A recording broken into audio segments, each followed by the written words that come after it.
Hello, beautiful strangers, and welcome back to another episode of Crimson Gray.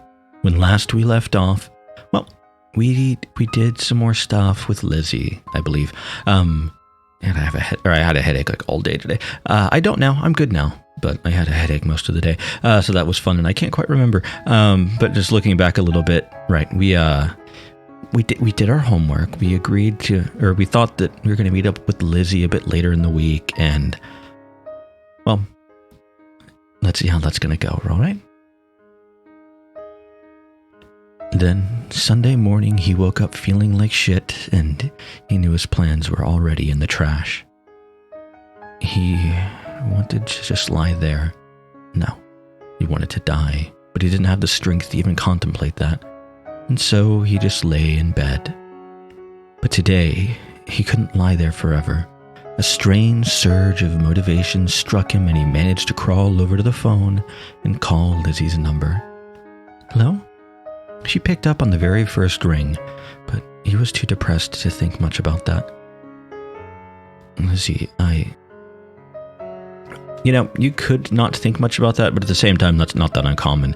Like, I have my phone, like cell phone, not a house phone, to be fair, with me most of the time.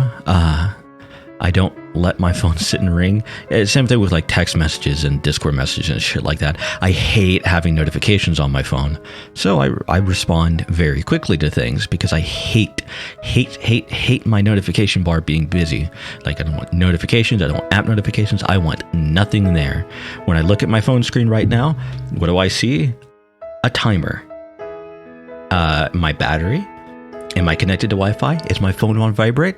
That's it. And if Bluetooth is on if I'm using a Bluetooth headset, but that's neither here nor there. And I hate having notifications. I hate like sitting there and my phone ringing is like, oh, okay, well, I should let them wait. And like, no, fuck that. I'll just answer.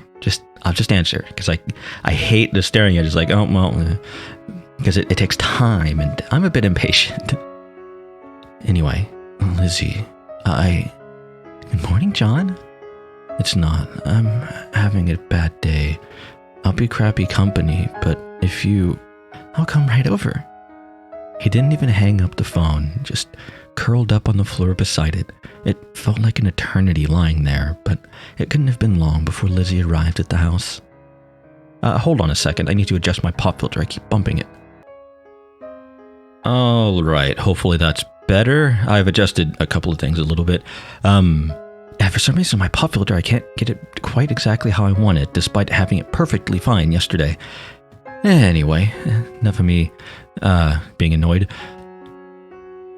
She immediately made him get up and eat something, urging him on with boundless energy.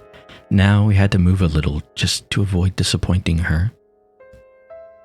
After an hour, he wasn't feel like doing anything, but he managed to force himself to go outside on the assumption that it would help. And it did.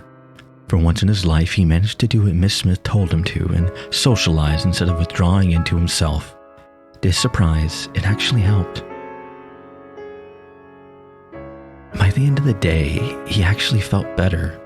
He hadn't believed that a morning like that one could be redeemed, yet somehow Lizzie turned it all around. Lizzie seemed happy the entire day, but she wasn't insensitive to him. Once he had the mental energy for it, he reflected that she had tempered her enthusiasm to his current mood, always encouraging him just enough. And when he got tired near the end of the day, she noticed and actually left of her own volition. I know personally, when I've had issues with depression in the past, I typically don't want to be like 100% alone. Like laying in bed or sitting in a chair by myself, sure. Or a chair, rather. But, the knowledge of having somebody nearby is comforting to me for some reason. Well, not for some reason, I think it's pretty obvious why. Yet, interestingly, I don't like being around a ton of people, but having like one person with me or two people with me that like actually care, that sort of thing, it's a bit different. I don't know. I do very much understand the wanting to be completely 100% alone, because I've been in headspaces like that before as well. I just personally typically typically I don't like being 100% alone. I like having somebody nearby. Even if it's just a pet. The presence of a pet can be very helpful. Speaking of, Kitten is, if you care at all, is getting her energy back, which is probably not the best thing for this time of day because it's almost 10 o'clock. And she wants to play. Well, actually now she's napping because we were playing for a while before. Anyway, he even managed to do some work and not feel shitty before going to sleep, thinking he had the best girlfriend in the world. The rest of the vacation passed in a peaceful enough blur. On their last weekend before they had to go back to school, he ended up back at Lizzie's house. They watched a movie on our large but incredibly dusty TV and now just sat together on the couch. That was nice, John. Yeah, it really was. I wish we never had to go back to school. We could be together like this every single day. Well, eventually we'll graduate and there's no more school. That sounds nice. Though, I suppose there will be work. You never really get a vacation until you retire, I guess. I wonder how I do with retirement. Some days it feels like my routines are all that keep me going. Don't worry, I'll take care of you, just like I've taken care of everything this vacation. It has been a lot better than usual. Thank you, Lizzie. No, thank you. This has been wonderful. John, do you want to have sex again? Let's see.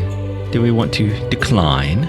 Do we want to suggest a later time? Do we want to tell her that we want whatever she wants? Or do you just want to blindly agree?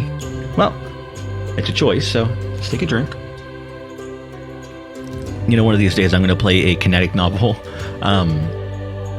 And I won't have an excuse to just drink. Well, I'm in a choice, so I just might as well take a drink. And I won't have that, so, you know, I'll just have to come up with other dumber excuses or something like that. Yeah, let's, I want whatever you want. John gave her a quick kiss on the cheek. Are you in the mood? You can right now if you want. But actually, I wanted to talk about that. Last time, it was too much for me, I think. I can't handle so much emotion at once. I want to be with you again. I want it so badly, but maybe it would be better to wait. Like, until we're married. Oh my, no, we can't get married in school, so that would be forever. I can't wait that long. But let's wait a little longer, okay? Let me get used to having you so close first. I think I understand. Of course, Lizzie, we can wait. I knew I made the right choice asking you. Lizzie snuggled up against him, which admittedly did bring sex to his mind, but he was also happy just to hold her close. I think this will be better for the long term. It used to be I couldn't think so far ahead. Everything just ended when it reached you. But now that I have you, I'm starting to think farther into the future. I want us to have each other forever and ever. Since he didn't have a good answer to that, John just held her a little closer. Lizzie lay her head against his chest and he kissed the top of it gently. They stayed there for a little while, and for a moment he was only happy, but then the gears of his brain began turning again. Fortunately, they took him to something other than a mire of depression. I do like that word choice, mire of depression. It's very evocative. Again, I'm gonna keep gushing over. I quite like Sierra Lee's writing style. I do. I think she has the perfect blend. Not perfect. Nobody is a perfect writer. But still, she's a very, very, very good blend of, moving things along and, descriptive and not being too descriptive on points that don't need it. Anyway. I think you were capable of planning before, though. I mean, you got an IUD. That requires a lot of planning. At first, before I met you, I could hardly ever bear to imagine anything beyond that meeting. But then when you actually noticed me, actually cared for me, and I started thinking a little more. I knew you always worried and got sad, so I wanted to prepare so that you would focus entirely on me. That was a simple fragment of a plan, though. My plans were very strange. Strange how? Lizzie giggled cheerfully and shook her head against his chest. Don't worry about it. They don't matter now. We can make new plans together. Sitting there with her, that sounded pretty good. Maybe everything would work out after all. So nice, so idyllic. Several days later, John was assigned a female lab partner in his science class. She was an okay match. He didn't know her very well, but she had always seemed compassionate about his depression. They worked together fine, just completed their assignments and finished class. But when he stepped outside, he spotted Lizzie watching him and gnawing on her fingers. No, not watching him, watching his classmate. Well, shit. The next day, he made sure to invite Lizzie to eat lunch with him in the forest in their usual spot. She came, but didn't bring any lunch for him or for herself. They grabbed food from the cafeteria instead, but the mood remained strange. Yandere gonna yandere. Are you doing okay, Lizzie? John, you love me, right? Of course I do. Good. Do we need to talk about my new lab partner?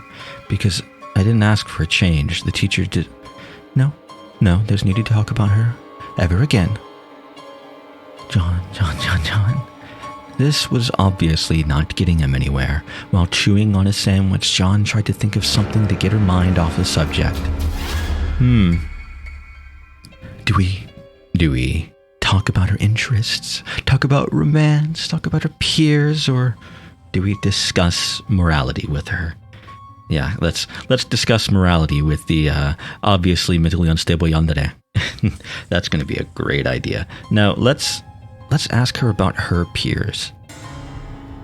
Lizzie, I was wondering, who was the girl I saw you with last week? Lizzie fidgeted for a bit, then seemed to focus on his words and shook her head. Oh, her. She doesn't matter to me. You don't have to worry about her taking any of my time away from you. I'm not worried. I'm just happy to see you have a friend. She's not really a friend. I don't have any friends. Lizzie. Oh, please don't be sad for me. I'm fine. It doesn't bother me at all. I wish everyone would leave me alone, but in middle school I stayed away from everyone and they just gossiped about me. It ended up being more of a pain. Again, love Stinkface Lizzie. I mentioned this before. I love characters like Stinkface and Smug and just, pointed, strong emotion at anybody that's not MC. Well, that's not true. Just pointed, strong emotion, typically like Smug or, Sourpuss or, mind, words, hard, point like Smug, Sourpuss, and, this pointed stare of, never mind. So in high school, I decided to find a friend to use as a shield. That's who you saw. I see, but you probably picked her for a reason, right? She was an easy target, quiet, shy, desperate for a friend. She doesn't bother me so much. I don't hate her. But don't worry, I will get rid of her for you if she's a problem. No, I'm actually a little glad you can interact with someone, even if it's not a real friendship. Actually kind of reminds me of a serial killer that I've read about. I don't actually just keep up in my pop filter, although that time was accidentally I was scratching my nose. But anyway, a serial killer that I've read about. I don't remember which one. It was one in the 70s. I don't think it was Dahmer, because I think he had. I think he was okay. I know it wasn't. No, I don't remember who it was. If anybody remembers that there was a serial killer that had a very similar comment to that whenever they were like giving information about themselves, like they had a friend, or they didn't have friends for like a portion, and figured out, well, that's kind of an issue because people talk about me, so I'll make a friend and make one that's easy to manipulate and so on and so forth. Yeah, I don't actually remember who it was though, but that is a sign of sociopathic tendencies. Good. On us being equal, I guess I'd rather she be happy, even if it doesn't matter that much. She's been useful to me. For the rest of lunch, Lizzie opened up more about her thoughts on people at school. Pretty much everyone she either hated or didn't care about. Still, the conversation seemed to improve the mood between them. Given how well the conversation went, he could almost think that everything was better. but a dark part of his mind told him that it could never be that easy. As if fate wanted to taunt him, the entire week was scheduled to be lab assignments. His classmate did her fair share and was friendly enough, so it would have been easy if not for Lizzie. He couldn't spot her anymore, but he was sure she was watching. It was possible that she'd become better at hiding herself. You here with me, John? Sorry, my head's in the clouds. What am I missing? Nothing, we're done. I was saying good job, but you didn't seem to hear at all. I didn't, sorry. I've been distracted lately. No big deal. Hey, can I ask you a question, though? You and Lizzie are dating, right? Yeah. What's she like? I tried to get to know her once, but it's like she's not even on the same planet. I'm surprised she found anyone. Don't get me wrong, I'm happy for her. I'm just a little curious is all. Do we want to say romantic things about Lizzie? Say positive things about Lizzie? Say, very little about Lizzie? Say negative things about Lizzie? Or warn lab partner to avoid Lizzie? I think this calls for a drink. Other than my actual thirst.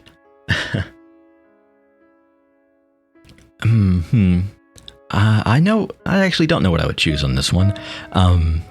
Because all are very tempting options given the circumstances. I think saying negative things about Lizzie could lead to interesting things, but that's not for this episode. What is for this episode, however, is to say positive things about Lizzie. She's our girlfriend. She's nice. We like Lizzie. She's a little shy with people, but I've really enjoyed getting to know her. We'll take good care of her, okay? It'd be a crime to hurt someone who seems as fragile as her. Believe me, that isn't going to be the problem. Anyway, I was just asking out of curiosity. Maybe our high school only has one lost cause now. Lost cause? Girl who none of us can get along with. But if Lizzie has a boyfriend, I guess that excludes her from the category. So who's left? It's not me, is it? No, it's another girl in our year. I forget her name now, actually. She may be dating one of your friends right now. And why is she still a lost cause? As near as I can tell, she regularly gets obsessed with a boy, but it never lasts. But sorry, I didn't mean to throw this much gossip at you. It's okay. Anyway, you headed to your locker? We should have been walking while we talked, now that I think about it. No, I have to stay here to do something.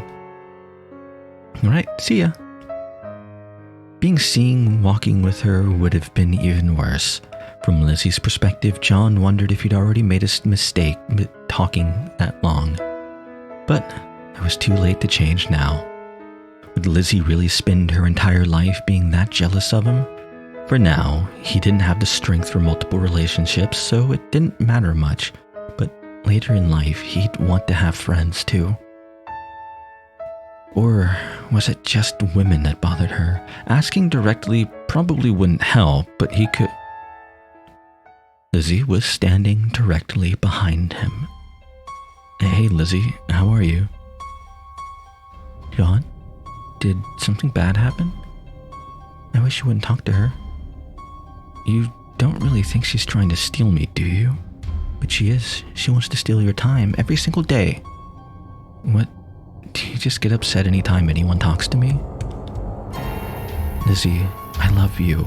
Only you. Thank you, John. I think I'll always need to hear you say that. So, no more problems? Okay, just don't smile at her so much. I'll do my best, but seriously, I wouldn't be smiling at anyone if not for you. With that, Lizzie slipped out of the room again. John felt as though he should stop her, but it was already too late. He took a deep breath and rubbed his eyes. Hopefully this would just be an annoyance, not an actual problem. With Lizzie, it was hard to tell, but she hadn't done anything dangerous since the tree. Next, John had another session scheduled with Miss Smith, so he grabbed his books and headed to her office. He found Miss Smith in the middle of her work, as usual. Today, it seemed heavier than normal. John, there you are. Mind if we jump straight to business today? Sure, that's fine. Before he could stop himself, he'd already agreed with her.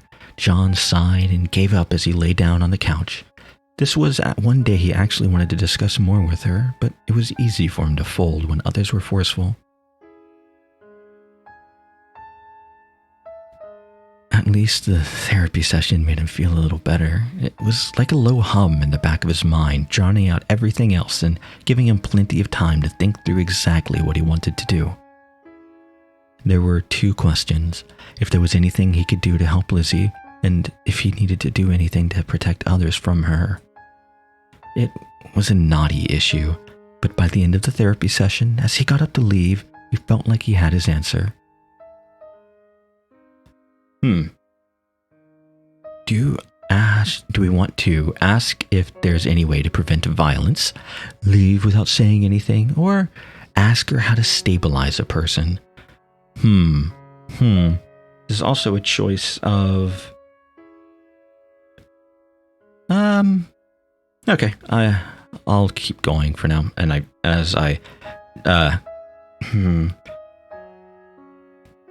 Okay. Let's ask Miss Smith how to stabilize a person. Miss Smith, hypothetically, if someone had an obsessive-compulsive disorder, how could you help them? Well, Koitek has. Other than medicine, say they're already taking it. What else? Well, obsessions are usually shaped by exposure to the object of the obsession. So, for example, if someone has arachnophobia, you start exposing them to pictures of spiders in safe context and work up to greater exposure. If someone is obsessed with something, then it's often all about the feedback loop. Maybe it would be better for them to avoid it entirely, or maybe expose them in small, controlled doses. What's this about anyway?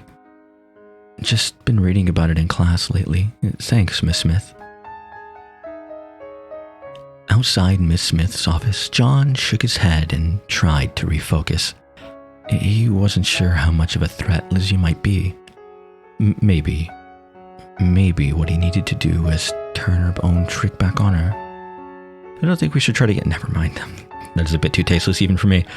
For the next several days, John stalked Lizzie through her routine. Part of her routine was stalking him, so that made things strange pretty quickly, but he made sure to keep an eye on her. She went about doing normal things, but he lost track of her during most classes, and after observing closely, John realized that she tended to disappear during free periods as well. One day, he spotted her slipping away and followed. She headed to an empty classroom right next to the cafeteria. Lizzie. Huh? Oh, John, didn't expect to see you here. What is that beaker you're holding? Just a chemistry project we're working on. They let you take one of the beakers out of the lab with chemicals in it?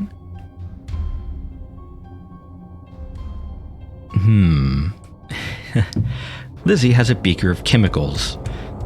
What should we do? This is probably the point that... Oh, never mind. Do we raise the issue bluntly? Do we raise the issue indirectly? Do we raise the issue gently? Or do we distract her romantically? Do we do something, or do we choose one of the 3 decent options? Or do we do the stupid option? Let's be fair, that's not a good choice. But that's for next time. And, well, I hope to see you all there.